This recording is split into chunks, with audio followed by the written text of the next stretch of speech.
From Where I Sit This Week begins with a quote by Amelia Clark. Never argue with someone whose TV is bigger than their bookshelf.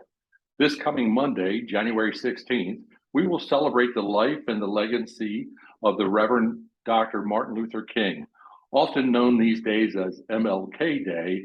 I'm going to take some liberty with this column to write what I believe to be the most important business argument and why this day is important to the agencies, businesses, and organizations in our valley who work every day to keep our economy strong.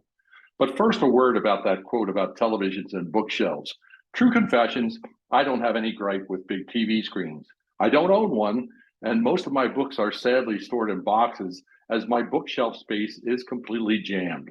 Amelia Clark is the youngest British actress best known in America for her portrayals in the show Game of Thrones.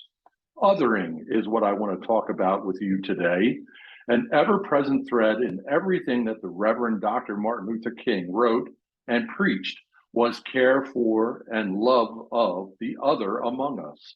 We are amid a world and an economy which is constantly changing. According to information from the United Nations, more than 300 million people are currently living outside their historic homelands. Most, nearly all, of these fellow humans have little chance or hope to return home. In other words, they're looking for a new place to call home, to practice their trade, to raise their families. As humans, we can only process a limited amount of change in a short time without experiencing some level of anxiety.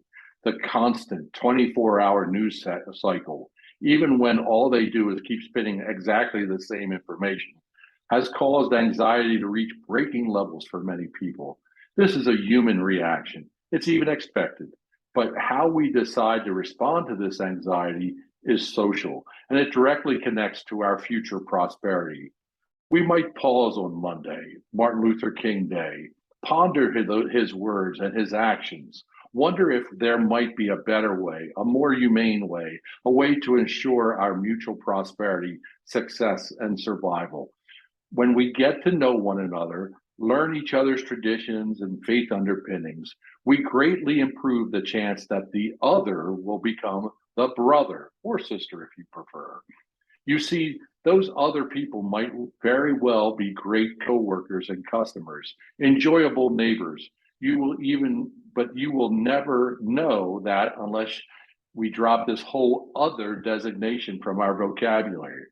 How about if we work alongside each other to make the greater Susquehanna River Valley a place of many traditions, yet one community? Speaking of which, your chamber is honored and thrilled to work in full partnership with the organizations in our valley who are working to eliminate othering from the dark recesses of our area. Our associates in this work include our valley's churches, temples, and mosques, along with the Susquehanna Valley United Way, the Susquehanna Valley Mediation, YMCA, Community Zone, Dig Furniture Bank, and our education and healthcare partners. Thank you for listening to this week's From Where I Sit.